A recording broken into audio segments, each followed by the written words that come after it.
Hello my friends, you are welcome to our YouTube channel पढ़ाई का quiz. और आप लोग देख रहे हैं स्टैंडर्ड 9th मैथ्स के वीडियोस फ्रॉम नोबलवुड स्कूल। हम लोग क्वाड्रिलेटरल्स चैप्टर के वीडियो देख रहे हैं यहाँ पे।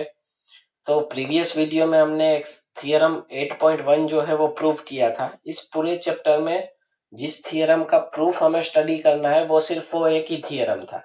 अब सिर्फ थियरम के स्टेटमेंट्स ही बाकी हैं, तो वो मैं इस वीडियो में लेते जा रहा हूँ। एंड उसके साथ साथ कुछ सम्स पूछे जा सकते हैं, वो भी मैं आपको बताते जाऊंगा। उसके ऊपर से कैसे क्वेश्चंस पूछे जा सकते हैं। हालांकि यहाँ पे टेक्स्ट बुक में ऐसे क्वेश्चंस नहीं है, बट पूछ सकते हैं इस कंटेंट का यूज करके। एंड दोस्तों, एक खास रिक्वेस्ट करना चाहूंगा आप लोगों से, अगर हमारा वीडियो अच्छा लगता है तो लाइक कीजिए एंड वीडियो को अपने दोस्तों तक शेयर कीजिए, चैनल को सब्सक्राइब कीजिए, ठीक है। तो चलिए दोस्तों, थियरम 8.2 के स्टेटमेंट में मैं आ जाता हूं। थियरम 8.2, अब एक्चुअली ये जो स्टेटमेंट है वो आप पहले पढ़ चुके हो स्टैंडर्ड 8th में।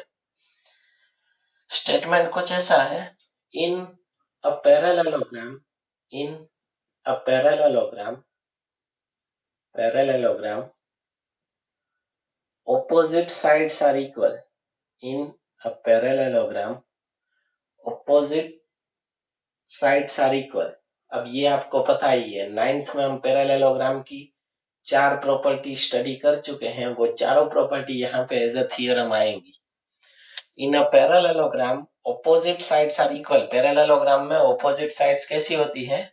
इक्वल होती है। दो पेयर होती है, पेयर ऑपोजिट साइड्स की लेंथ उनकी इक्वल होती है, ठीक है। तो अगर आपको पैरेललोग्राम बताया है, एक साइड गिवन है तो दूसरी साइड मिल सकती है। ऐसे सम हमने स्टैंडर्ड 8th में किए थे, तो यहाँ पे भी ये पूछ सकते हैं। फॉर एग्जांपल आपको ये पूछ सकते हैं कि अगर ये 15 है तो ये कितनी होगी? 15 ऑब्वियस है। या तो 8th में ऐसे सम भी पूछते थे कि 2x माइनस 1, तो ये आपको लेना होगा 2x minus 1 is equals to 15, minus 1 उधर जाएगा, प्लस 1 हो जाएगा। 2x is equals to 15 plus 1 and 2x is equals to 16।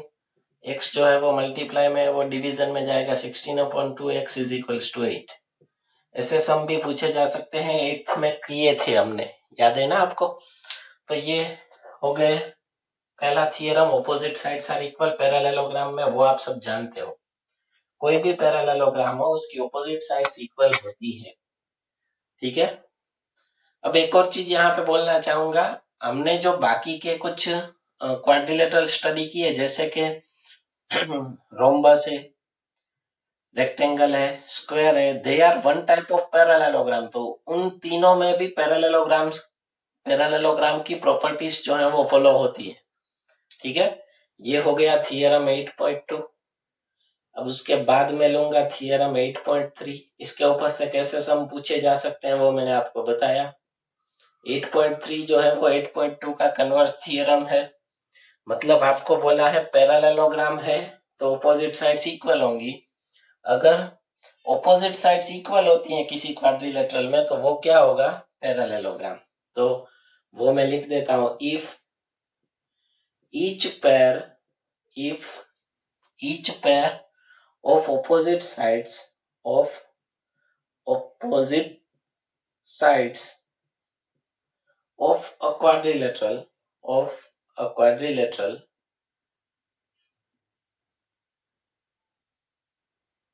are equal if each pair of, sorry r नहीं, इधर is आएगा, is equal, each pair of opposite sides of quadrilateral is equal, then it is a parallelogram, ठीक है। अब इसमें मैं ज्यादा discuss नहीं कर रहा क्योंकि ये सिंपल है और आपको पता है। ये ऊपर जो थियरम है उसका कन्वर्स है। अगर पैरेललोग्राम है तो ऑपोजिट साइड्स इक्वल है। अगर ऑपोजिट साइड्स की दोनों पेयर इक्वल हैं तो ये क्या होगा? पैरेललोग्राम। क्लियर? चलिए उसके बाद थियरम 8.4।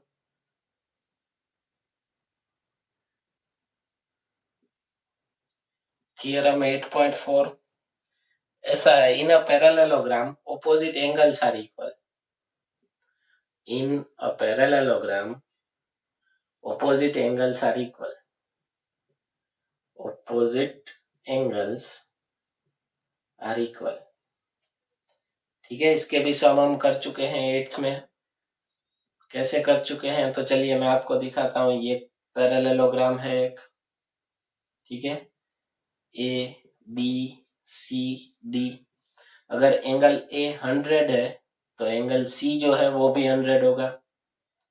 अगर एंगल बी 80 है तो एंगल डी भी 80 होगा, मतलब ऑपोजिट एंगल्स इक्वल होंगे। एंड एक और प्रॉपर्टी आती है, एडजेसेंट एंगल्स आर सप्लीमेंट्री। तो पैरेललोग्राम में अगर कोई भी एक एंगल गिवन हो तो आप बाकी के तीनों एंगल फाइंड आउट कर सकते हो। ऐसे सम भी पूछ सकते हैं, या तो 1 मार्क में ऑपोजिट एंगल्स भी पूछ सकते हैं पैरेललोग्राम में। ध्यान रखना, ऑपोजिट इक्वल होते हैं पैरेललोग्राम में। एंड एडजेसेंट कैसे होते हैं?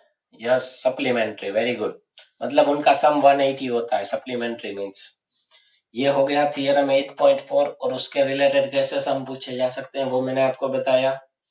थियरम 8.5 जो है वो इसका कन्वर्स है।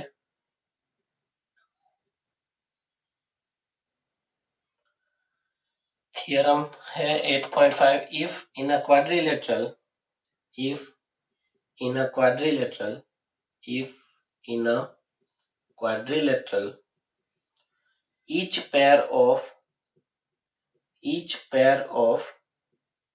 opposite angles, each pair of opposite angles is equal,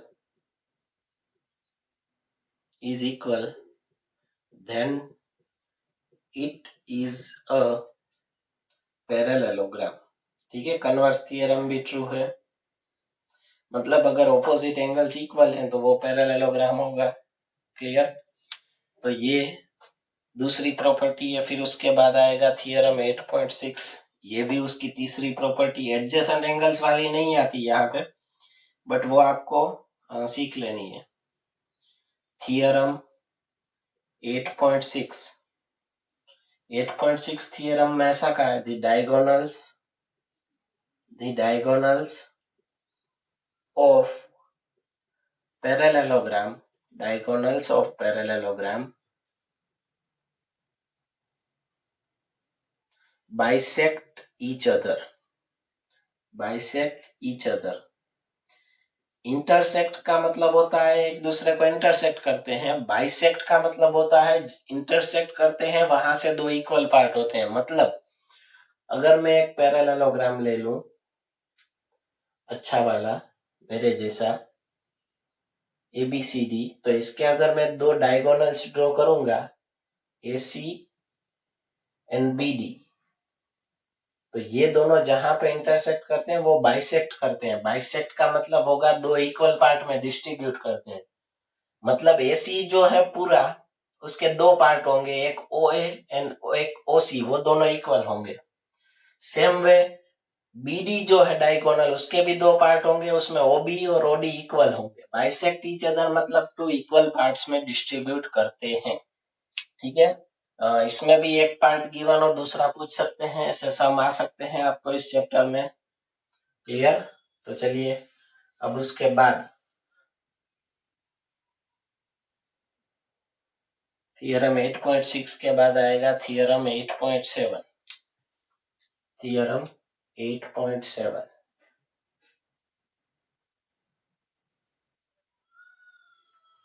ये 6 का कन्वर्स है। If the diagonals of a quadrilateral, if the diagonals of a quadrilateral bisect each other, then it is a parallelogram। तो वो क्या होगा? Parallelogram. मतलब इसका converse भी ट्रू है। अगर पैरेललोग्राम है तो डायगोनल्स बाइसेक्ट ईच अदर करेंगे। अगर diagonals are bisect each other then it is a parallelogram. Clear? Theorem 8.7।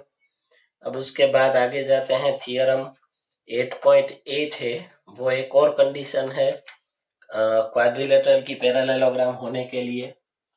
Theorem 8.8, theorem 8.8 में क्या गिवन है? A quadrilateral is a parallelogram if a pair of opposite sides is equal and parallel. A quadrilateral is a parallelogram. A quadrilateral is a parallelogram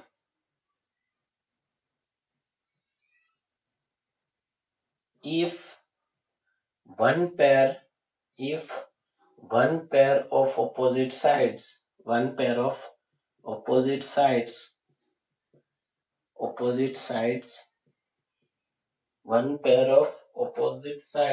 is equal and parallel. देखिए पहली जो condition है दो pair वाली, two pairs के लिए ऐसा बोला है, दोनों पेयर पैरेलल हो तो पैरेललोग्राम है, दोनों पेयर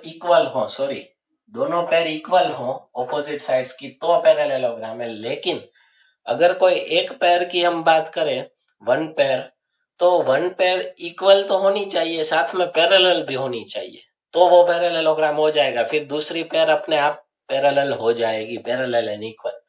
ये थियरम 8.8। तो ये पैरेललोग्राम की सारी प्रॉपर्टीज आ गई थियरम्स में।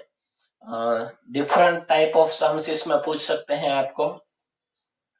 अब उसके बाद हम जा रहे हैं theorem 8.9, it is a mid point theorem. ये खास ध्यान में रखना आप लोग। Theorem 8.9, it is called mid point theorem.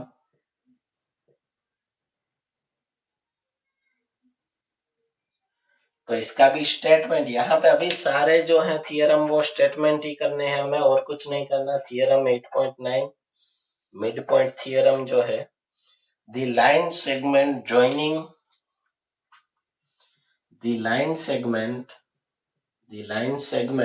कौन सा line segment?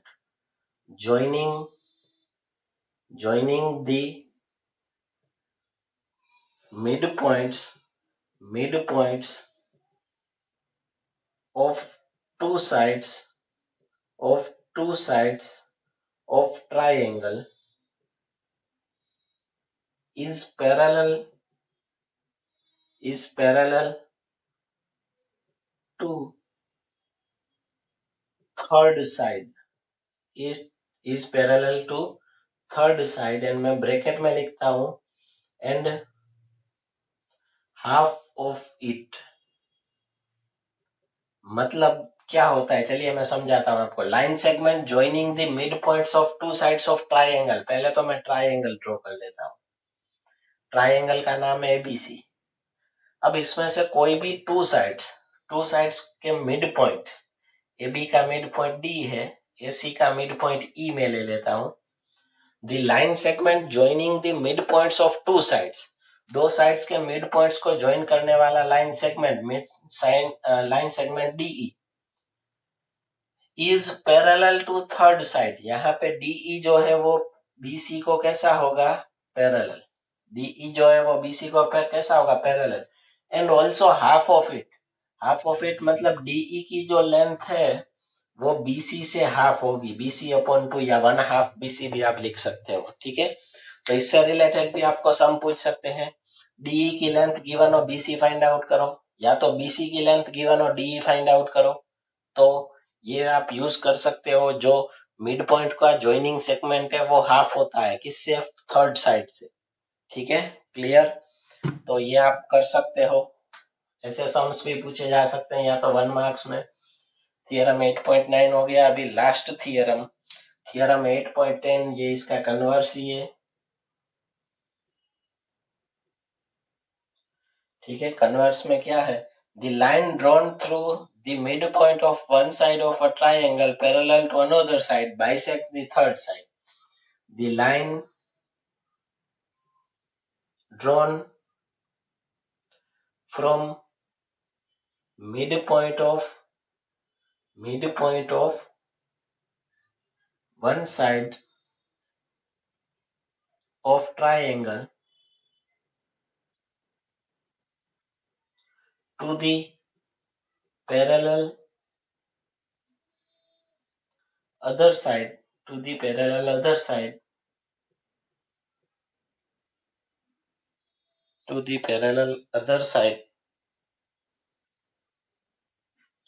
bisects the third side.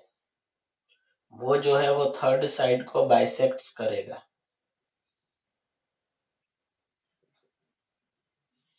तो चलिए, ये हो गया लास्ट थियरम. अगर किसी एक साइड के मिड पॉइंट में से दूसरी साइड को पैरेलल हम लाइन ड्रॉ करें तो वो तीसरी साइड को बाइसेक्ट करता है. क्लियर? इसका कन्वर्स ही हुआ. तो ये chapter number 8 quadrilateral is over. यहाँ पे ये चैप्टर भी खत्म हो गया. ठीक है. अगर कोई क्वेरी है तो मुझे आप कांटेक्ट कर सकते हो, मेरे नंबर गिवन है. ठीक है. कोई भी क्वेरी हो मैं सॉल्यूशन कर दूंगा. आज के लिए इतना ही. Good bye. जय हिंद.